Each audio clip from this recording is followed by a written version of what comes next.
दूसरा रेल पर गाड़ी पकड़ दिया है मास्टर ने। जाएगा कि तुका हमारे कसम में है, अगर गया जाना हम कब अब हम सवेरे सवेरे वही और कुछ करते हम कर जाएगा पर मास्टर जल्दी आओ। अरे भैया रसी आ जाना क्या ये कहां लगी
मास्टर साहब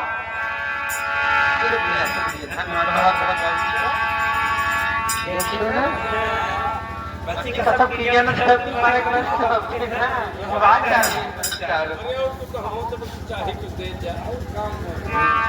चल बंद रहो चल बंद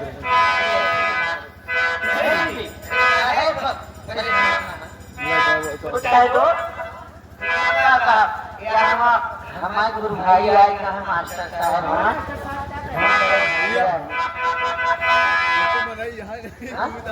अरे कब हो हम तो भैया आसमान खराब है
पकड़ के धाई कैसे दादे उठा ले गए हम नहीं हाँ बउआ बनवास हम नीच लेता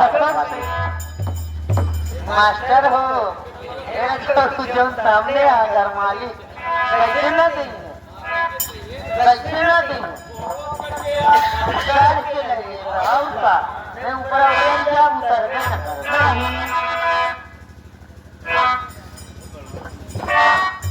कुछ कहा